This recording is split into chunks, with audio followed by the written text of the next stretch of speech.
નમસ્કાર. TAT secondary તેમજ higher secondary મેઇન્સની તૈયારી કરતા એસ્પિરન્ટ્સ મિત્રો, સ્વાગત છે તમારું આપણી પોતાની યુટ્યુબ ચેનલમાં. હવે આજે આપણે પરીક્ષા જ્યારથી પોસ્ટપોન થઈ છે એટલે આપણે આ વીકમાં એક નવો વિશેષ કાર્યક્રમ લઈને આવ્યા છે. ફક્ત 4 દિવસ માટે, સોમ, મંગળ, બુધ, ગુરુ. આ 4 દિવસ માટે હવે તૈયારી કેમ કરી શકાય, તો એક વખત આપણે આખરી રિવિઝન કરવું છે. આ ખાસ એના માટે દરરોજ તમને વ્યાકરણનો એક સળંગ ટોપિક સમગ્ર રીતે ભણીશું. સાથે સાથે નિબંધો, ચર્ચાપત્ર અને પત્રલેખન પણ કરીશું. તો ચાલો સમય ન બગાડતા શરૂ કરીએ આપણો આજનો ટોપિક, સમાસ.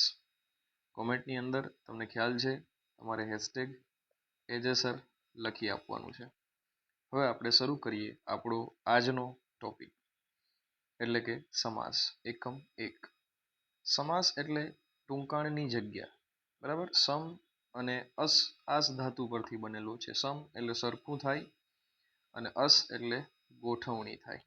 બરાબર. એટલે ટૂંકમાં યોગ્ય પદોની ગોઠવણી.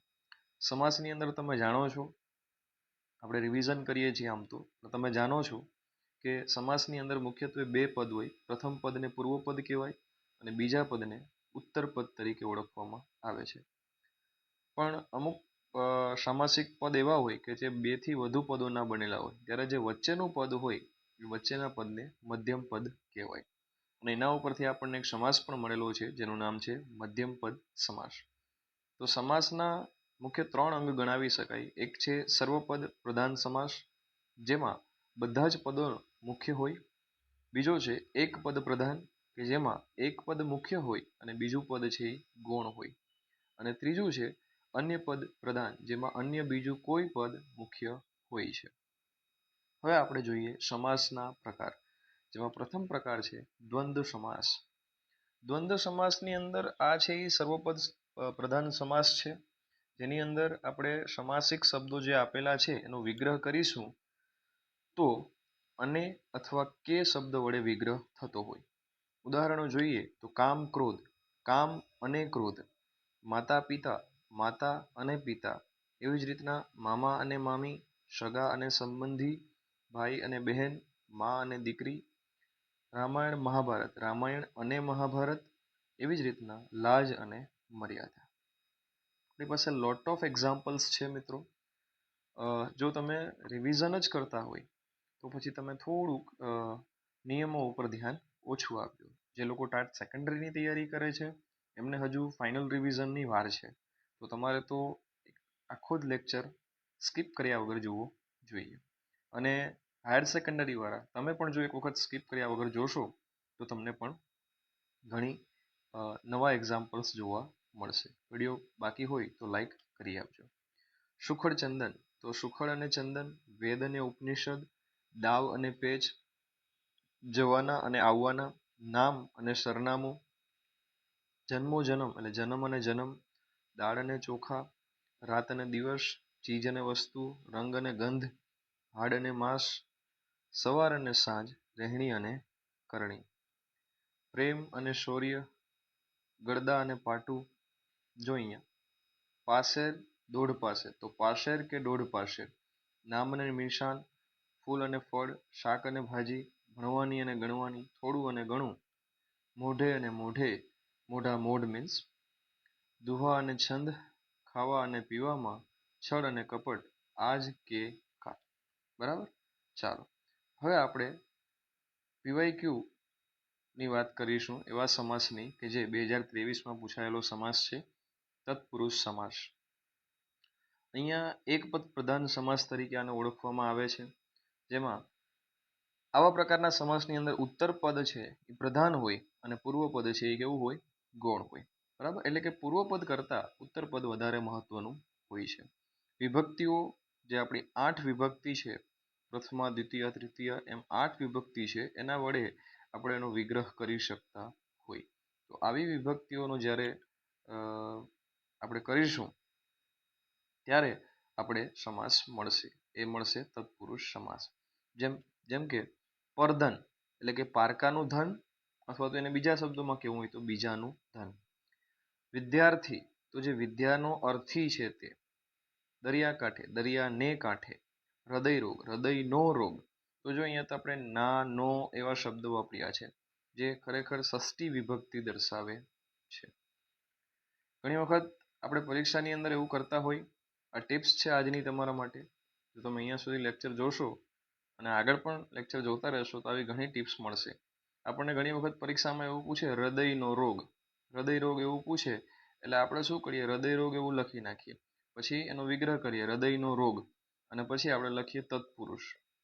ઘણી વખત પરીક્ષક છે એ આગ્રહી હોય છે કે તમે જે વિગ્રહ કર્યો છે તો અહીંયા કઈ વિભક્તિ વાપરી છે. તો આપણે લખવું જોઈએ ખાસ કે હૃદયનો રોગ પ્લસ ષષ્ઠી વિભક્તિથી વિગ્રહ અને તત્પુરુષ સમાસ. આટલું લખીએ તો થોડી ઇમ્પ્રેશન સારી પડશે, તો માર્ક્સ કપાવવાના ચાન્સ 0 થઈ જશે. આ હતી આજની તમારી ટિપ્સ. ચાલો હવે આપણે શરૂ કરીએ. રામ નામ એટલે કે રામનું નામ.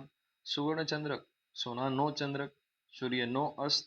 જીવનમાં શ્રદ્ધા, જીવનની શ્રદ્ધા કે જીવનનો શ્રદ્ધા એવું નહીં થાય, ધ્યાન રાખજો. ચાલો હવે આગળ વધીએ આપણે. રાવણ વધ, રાવણનો વધ. ધૂમ્રપાન, ધૂમ્રનું પાન. શત્રુંજય શૃંગ, શત્રુંજયનો શૃંગ. પ્રભુ ભજન, પ્રભુનું ભજન. સ્વર્ગવાસ, સ્વર્ગમાં વાસ. સૂર્યનું મંદિર. ક્ષમા યાચના, ક્ષમા માટેની યાચના. ઘણી વખત સૂર્ય મંદિરમાં લોકો એવું કરે છે કે સૂર્ય ભગવાનની પૂજા કરવા માટેનું મંદિર એટલે મધ્યમપદ લોપી સમાસ, પણ એવું નહીં થાય. રિક્ષા ભાડું, રિક્ષાનું ભાડું. રાજરાણી, રાજાની રાણી. રાતરાણી એવી રીતના રાતની રાણી. મોરના પીછા. કર્ણને પ્રિય. ઇન્દ્રની ઝાડ. લોહીની ટસરો, રક્ત એટલે લોહી. નંદનો કુંવર. વડનું પાંદડું, વટપત્ર મીન્સ. ચાલો આગળ કેટલા બધા એક્ઝામ્પલ્સ છે આપણી પાસે, એટલે તમને અહીંયાથી ઘણા નવા એક્ઝામ્પલ્સ પણ જોવા મળશે. તેજપુંજ, તેજનો પુંજ. પ્રણય ગોષ્ઠી, પ્રણયની ગોષ્ઠી. ગોપબાળ, ગોપના બાળ. અન્નકૂટ, અન્નનો કૂટ. મુખિયાજી, મંદિરનો વડો, મુખિયાજી. કૃષ્ણ કીર્તન, કૃષ્ણના કીર્તન. ભાવાદ્ર એટલે કે ભાવથી આદ્ર, માયાળુ. ગતિભંગ, ગતિનો ભંગ. હાડપિંજર, હાડનું પિંજર. હસ્તરેખા, હથેળીની રેખા. જગદીશ, જગતનો ઈશ ને ગામના લોકો. ઉંમરને લાયક, સ્વામીની ભક્તિ. અવતાર કથા, અવતારની કથા અને જેલની યાત્રા. કૃષ્ણનો ભક્ત અને ચિંતાથી આતુર. આ PYQ છે. ચાલો આગળ વધીએ. અરુણોદય, અરુણનો એટલે કે સૂર્યનો ઉદય. અશ્રુની ધારા. આત્માના જ્ઞાની. આનંદથી ઘેલા, જો અહીંયા થી થઈ ગયું છે, થી થકી વળે, બરાબર. કાનૂનનો ભંગ. ઘરનો વ્યવહાર. ચિંતનનો ગ્રંથ એટલે કે ચિંતન ગ્રંથ અથવા તો તત્વદર્શનનો ગ્રંથ. જન્મનો દાતા. જાતિ સ્મરણ એટલે કે જાતિનું સ્મરણ. દર્શન ગ્રંથ એટલે કે તત્વજ્ઞાનનો ગ્રંથ. સર્વમાં ઉત્કૃષ્ટ, સર્વોત્કૃષ્ટ. સર્પદંશ, સર્પનો દંશ. ધર્માચરણ, ધર્મનું આચરણ. નિત્યક્રમ, નિત્યનો ક્રમ. પ્રકૃતિના મંદિર. પિતાનો પક્ષ, પિતૃપક્ષ યાદ રાખજો. આગળ વધીએ તો વાતાવરણ એટલે કે વાતનું આવરણ. ભક્તિપદો એટલે ભક્તિના પદો. મનગમતું, મનને ગમતું. માતૃપક્ષ, માતાનો પક્ષ. મૂડીરોકાણ, મૂડીનું રોકાણ. મોસાળ, મામાનું પિયર. વનવાસ, વનમાં વાસ. યંત્રયુગ, યંત્રનો યુગ. યુવાવસ્થા, યુવાનીની અવસ્થા. યુદ્ધ સ્થિર, યુદ્ધમાં જે સ્થિર છે તે, યુદ્ધમાં સ્થિર. રંગભૂમિ, રંગની ભૂમિ. રાજ્યસત્તા, રાજ્યની સત્તા. અને રાષ્ટ્રપિતા એટલે કે રાષ્ટ્રના પિતા.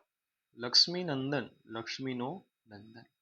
તો મિત્રો આટલા એક્ઝામ્પલ્સ હતા વન સંપદા, વનની સંપદા. આટલા એક્ઝામ્પલ હતા તત્પુરુષ સમાસના. હવે આપણે શરૂ કરીએ જેમાં મધ્યમ પદનો ઉલ્લેખ છે તેવો મધ્યમ પદ લોપી સમાસ. જોઈએ અહીંયા. બાળકથાઓ, બાળકને ગમતી કથાઓ, બાળકોને ગમતી કથાઓ. બાલ મંદિર, બાળકો માટે બનાવેલું મંદિર. ગૌરી વ્રત, ગૌરી પૂજા માટેનું વ્રત. ઘરડા ઘર, વૃદ્ધજનોને રહેવા માટેનું સ્થળ. ભજનાનંદ, ભજનમાંથી મળતો આનંદ. પછી છે અનાથ આશ્રમ, તો અનાથ બાળકોને રહેવા માટેનું સ્થળ. પાચન શક્તિ છે, તો ખાધેલું પચાવવાની શક્તિ, ભજન મંડળી, ભજન ગાવા ભેગી થતી મંડળી, દવાખાનું, દવા માટેનું ખાનું, કરતાલ, કર વડે, કર એટલે હાથ, વગાડી થતો તાલ, પત્ર ચેષ્ટા, પત્ર લખવાની ચેષ્ટા. તો અહીંયા ભજન મંડળી આઈએમપી કહી શકાય અને પત્ર ચેષ્ટા તો આમ તો પીવાઈ છે, તેમ છતાં આપણે એને અહીંયા ટીક કરીએ છીએ. બરાબર, ચાલો આગળ વધીએ. દરિદ્ર નારાયણ એટલે કે ગરીબ લોકોના નારાયણ, જીવનશૈલી, જીવન જીવવાની શૈલી, વૃંદાવન, વૃંદાથી ભરેલું વૃંદ, વૃંદા એટલે તુલસી. અહીંયા ધ્યાન રાખો, જીવનની શૈલી નહીં આવે, જીવન જીવવાની શૈલી આવશે, એટલે ત્યાં તત્પુરુષ સમજીને કન્ફ્યુઝ ન થતા. આગળ વધીએ તો શરદ પૂનમ, શરદ ઋતુમાં આવતી પૂનમ, લોકગીત, લોકો દ્વારા ગવાતું ગીત, બળદગાડું, બળદ વડે ચાલતું ગાડું, વીતેલા સંકટ સમયની કથા એટલે વિત્ત કથા, વિતક કથા, ઘોડાપુર, ઝડપથી આવતું પૂર, કબીરવડ, કબીરની યાદ અપાવતું વડ, ઋણ રાહત, ઋણમાંથી રાહત, ટપાલ પેટી, ટપાલ નાખવા માટેની પેટી. અહીંયા મિત્રો તમને જણાવી દઉં કે આપણે ટેક્સ્ટબુકના એક્ઝામ્પલ્સ પણ કવર કરી લીધા છે. બરાબર, તમે જો ટેક્સ્ટબુક કરી હશે અથવા તો આપણે સમાસ માટે પ્રથમ ભાષા અને દ્વિતીય ભાષાના વિડીયોઝ પણ બનાવેલા છે, જો તમે જોયા હશે તો તમને અહીંયા હું કેટલા બધા એક્ઝામ્પલ્સ એવા ટીક કરી શકું છું, જે મને યાદ છે કે આ બધા ટેક્સ્ટબુકના એક્ઝામ્પલ્સ છે. બરાબર, એટલે તમે પણ ખાસ ધ્યાન રાખજો. ચાલો આગળ વધીએ મિત્રો આપણે. તો સંગ્રામ સમિતિ, સંગ્રામના આયોજન અને સંચાલન માટે કરવા માટે નિયત થયેલી સમિતિ. કન્યા કેળવણી, કન્યાને આપવામાં આવતી વિશિષ્ટ કેળવણી, આ પણ ટેક્સ્ટબુકના છે. જકાત નાખવું, આ પણ ટેક્સ્ટબુકનું છે, જકાત ભરવા માટેનું નાખવું. ઈજન સાદ, ઈજન, આ બધા ટીક કરેલા છે એ તો છે જ, પણ આ બધા ટેક્સ્ટબુકના જ છે મિત્રો. પ્રાર્થના માટે, બરાબર, ઈજન માટે આમંત્રણ આપવા તો સાદ. આરામ કરવા માટેની ખુરશી, આરામ ખુરશી. કલ્પના મૂર્તિ, કલ્પનામાં ધારેલી મૂર્તિ. ખાદી ભંડાર, ખાદીનો વેચાણ કરતો ભંડાર. ઘોડાગાડી, ઘોડા વડે ચાલતી ગાડી, એવી રીતના આગગાડી, આગ વડે ચાલતી ગાડી. વરાળ યંત્ર, વરાળ વડે ચાલતું યંત્ર. ઘર ધંધો, ઘરમાં રહીને કરાતો ધંધો.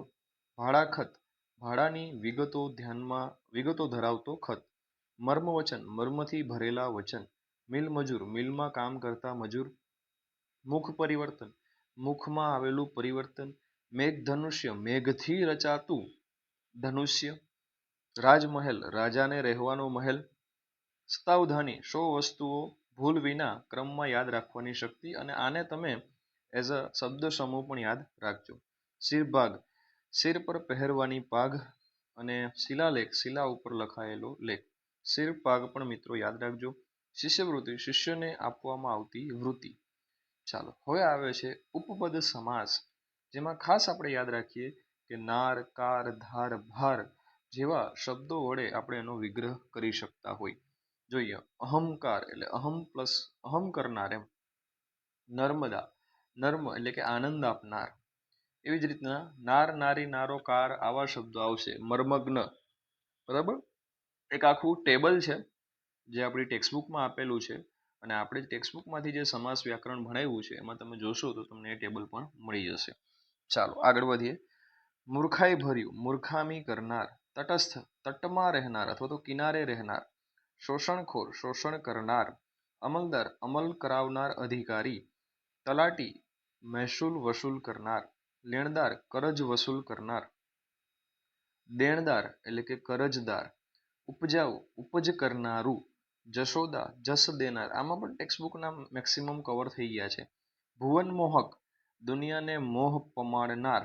બંદૂકધારી, બંદૂકને ધારણ કરનાર. રણછોડ, રણ છોડનાર.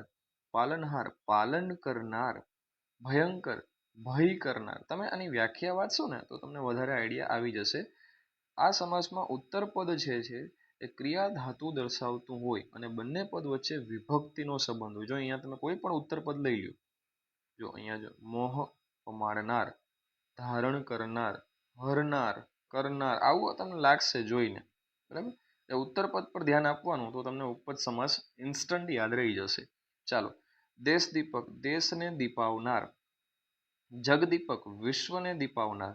કુલદીપક, કુળને દીપાવનાર. વરદાત્રી, વર એટલે આશીર્વાદ દેનાર. યુગ પ્રવર્તક, યુગને બદલનાર. માછીમાર, માછલી મારનાર.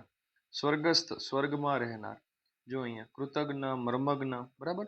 માનવ ભક્ષી માનવનું ભક્ષણ કરનાર, પંકજ પંક એટલે કાદવ કાદવમાં જન્મનાર, ઉદાસીન રસ ન ધરાવનાર, ઉદ્ધારક ઉદ્ધાર કરનાર, ગગનભેદી ગગનને ભેદનાર, ગિરિધર ધર એટલે ધારણ કરવું તો ગિરિને ધારણ કરનાર, ગૃહસ્થ ઘરમાં રહેનાર ગૃહમાં રહેનાર, ગ્રંથકાર ગ્રંથને બનાવનાર, દિલદાર દિલને દેનાર. આ મર્મજ્ઞ કૃતજ્ઞ આ બધા આઈએમપી છે મિત્રો. હિંસક હિંસા કરનાર, હૃદય ભેદક હૃદયને ભેદનાર. બરાબર. ચાલો હવે આપણે કર્મધાર્ય સમાસ જોઈએ. તો જુદા જુદા અર્થવાળા બે શબ્દો ભેગા થઈને એક જ અર્થ વ્યક્ત કરે તેને કર્મધારય સમાસ કહેવાય.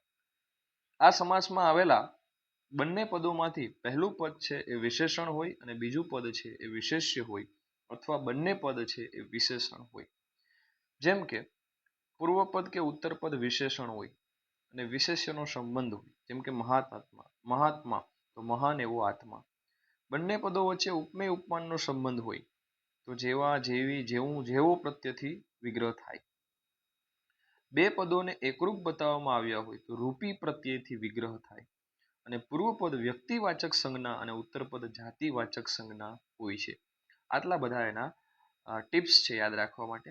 જોઈએ આપણે એટલે ખ્યાલ આવે. મહોત્સવ મહાન એવો ઉત્સવ, સમદૃષ્ટિ સમાન દૃષ્ટિ, સદબુદ્ધિ સારી એટલે કે શ્રેષ્ઠ બુદ્ધિ, મહાજાતિ મહાન જાતિ, ગર્ભભેદ ગર્ભદીપ ગર્ભરૂપી દીપ, સુધારસ સુધા એટલે અમૃત અમૃતરૂપી રસ, હરિવર હરિ જેવો વર, ગિરિવર પર્વતોમાં શ્રેષ્ઠ, સદુપયોગ સદ એટલે સારો શ્રેષ્ઠ ઉપયોગ, કૃષ્ણ કુંવર તો બીજો કોઈ કુંવર છે જ નહીં, કૃષ્ણ એ જ કુંવર, કારગૃહ કાર એટલે કે કેદ રૂપી ગૃહ, લાટ સાહેબ એટલે મોટા સાહેબ, મેઘરાજા મેઘ જેવો રાજા, પરદેશ પર એટલે બીજો દેશ, સદભાગ્ય સારું ભાગ્ય, પરગામ બીજું ગામ, મધરાત મધ્ય એવી રાત, મહામુસીબત મહાન મુસીબત, મહાત્મા મહાન આત્મા, મહાસિદ્ધિ મહાન એવી સિદ્ધિ, ગાય માતા બીજી કોઈ માતા જ નથી, ગાય એ જ માતા,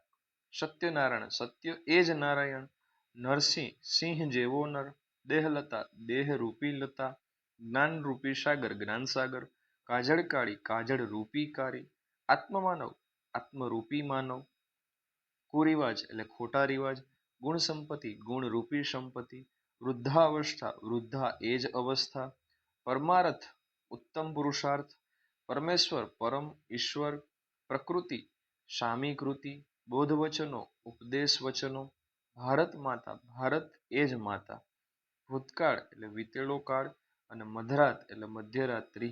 બરાબર, મધ્ય એવી રાત અને મધ્યરાત્રિ. ચાલો હવે આપણે જોઈએ બહુવ્રીહી સમાસ, જેની અંદર આપણે ખ્યાલ છે કે આટલા શબ્દો તમારે યાદ રાખવાના હોય. જેનો જેની જેનું જેને જેમ જેના જે જેમને જેમની જેમના જેનાથી જેના વડે જે વધારે આવશે. બરાબર. ચાલો. નિર્મળ નથી કોઈ મળ જેમાં તે, નિર્દોષ જેનો કોઈ દોષ નથી તે, નિરોગી જેનામાં કોઈ રોગ નથી તે. બરાબર. નિરાશ જેને આશા નથી તે, વિધવા જેનો પતિ મૃત્યુ પામ્યો છે તે સ્ત્રી, અભણ જે ભણેલો નથી તે, એક ધારું જે સીધું જેની એક ધાર છે તે, વિધુર એટલે કે જેની પત્ની મૃત્યુ પામી છે. આ વાઇસ વર્ષા બંને યાદ રાખજો. અસહ્ય જેની સહી ન શકાય તેવું, દુર્લભ જે મુશ્કેલીથી મળે તેવું. આગળ જોઈએ. અશક્ય જે શક્ય નથી તે, નિરાધાર એટલે કે જેનો કોઈ આધાર નથી તે, દશાનંદ આને આપણે આઈએમપી ગણીએ છીએ, જેના 10 મુખ એટલે કે આનંદ મુખ છે તે. અને અહીંયા 10 આગળ વાંચી અને ક્યાંક દ્વિગુ સમાસ ન કરવો. બરાબર. ચાલો.